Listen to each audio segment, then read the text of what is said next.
देखो, झंझट जो भी पालो मुसीबत ही देता है। चाहे कोई भी झंझट हो, वो मुसीबत ही देता है। एक महात्मा जी रहते थे झोपड़ी में। उनकी झोपड़ी में थे चूहा। जानते हो? अब इतना तो जानते ही होगे। उनकी झोपड़ी में चूहा बहुत थे। अब उन्होंने कहा क्या किया जाए, चूहा बहुत ज्यादा है, क्या किया जाए, क्या किया। तो किसी ने कहा बाबा जी परेशान ना हो, बिल्ली पाल लो, बिल्ली चूहों को खा लेती। हाँ ये ठीक है। उन्होंने बिल्ली पाल ली। अब जब बिल्ली आ गई तो बिल्ली को दूध चाहिए। अब गांव वाले कब तक दूध दें? तो गांव वालों ने कहा महाराज 10, 15, 20 दिन हो गए, अब हमने खूब दूध दे दिया, अब एक काम करो, रोज आपको दूध लगना ही है, एक गाय पाल लो। अब दूध तो सच में चाहिए, तो एक गाय रख ली। अब गाय के लिए गांव वाले चारा कब तक दें? 10, 15, 20 दिन। गांव वाले बोले महाराज कब तक हम मदद करेंगे, एक काम करो 2 एकड़ खेती ले लो, जमीन, उसमें चारा बो और खवाओ। महात्मा ने कहा ये भी ठीक है, जरूरी है, क्योंकि भाई बिल्ली रखना है तो दूध चाहिए, और दूध चाहिए तो गाय चाहिए, और बिल्ली इसलिए चाहिए कि चूहा खाएगी। अब क्या किया जाए? अब चारा के लिए खेती ले ली, अब चारा काटें कि भजन करें, माला जपें कि प्रभु को पाएं कि चारा काटें। गांव वाले बोले महाराज जी एक गांव में विधवा औरत है, उसका कोई नहीं है, उसको हम आपके आश्रम पर रख देते हैं, वो चारा काटती रहेगी, गाय को खिलाती रहेगी, आपके लिए दूध मिल जाएगा, आप बिल्ली को पिलाते रहना, झंझट का। महात्मा बोले ये ठीक है, काम बन गया। अब बातें हैं वो तो चलती ही हैं। धीरे धीरे हवा उड़ी महाराज जी की। अब वो धीरे धीरे पहले गाय की सेवा करती रही, फिर महाराज जी की सेवा। तो गांव वाले बोले महाराज ऐसे काम नहीं चलेगा, अब तो शादी करनी पड़ेगी आपको, तभी चलेगा, ऐसे काम नहीं चलेगा, शादी करनी पड़ेगी आपको। महात्मा बोले अब मार लिया, क्या किया जाए। अंत तो गत्वा शादी उन्हें इसलिए करनी पड़ी क्योंकि गाय रखनी थी, और गाय इसलिए रखनी थी क्योंकि दूध चाहिए था, दूध इसलिए चाहिए था क्योंकि बिल्ली पालनी थी, और बिल्ली इसलिए बुलाई थी क्योंकि चूहा खत्म करने थे। अंत तो गत्वा शादी हो गई। जब वो मरने लगी तो शिष्यों ने पूछा कोई गुरु ज्ञान दो। महात्मा जी बोले सब कुछ करना, बिल्ली मत पालना। सब कुछ करना पर बिल्ली मत पालना। ये पूरा खेल बिल्ली से स्टार्ट हुआ है। यही हम तुमको बताना चाहते हैं कि अगर झंझट पालोगे तो झंझट बढ़े ही जाएंगे, बढ़ते ही चले जाएंगे। सर्वोत्तम उपाय है, जो प्राप्त है वही पर्याप्त है।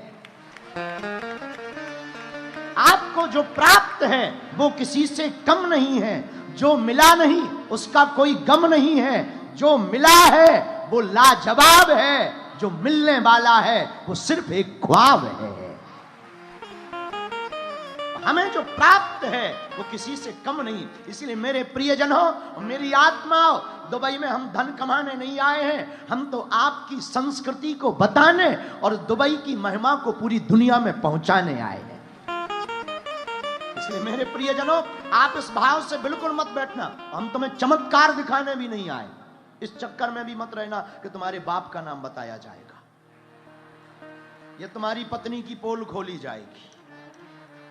ये तो अपन बागेश्वर धाम पे करेंगे खूब, बिल्कुल चिंता मत करो, यहां भी लगाएंगे,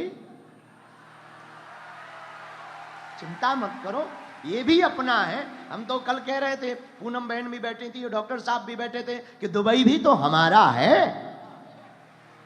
इसलिए मेरे प्रियजनों, हम तुम्हें भागने नहीं जगाने आए। इसलिए सूत्र याद रखना, हमें भागना नहीं है, क्या करना है। और जागने का मतलब क्या? एक किसी गांव की चर्चा हमारे प्रिय, बहुत ही प्रिय परम पूज्य श्री अखंडानंद जी महाराज कहते, अखंडानंद जी ने सूत्र दिया, भागना नहीं जागना है। अखंडानंद जी कहते कि किसी गांव में लाइट नहीं थी, अंधेरा था, भयंकर अंधेरा। उस गांव के लोग दीपक जलाना भी नहीं जानते थे।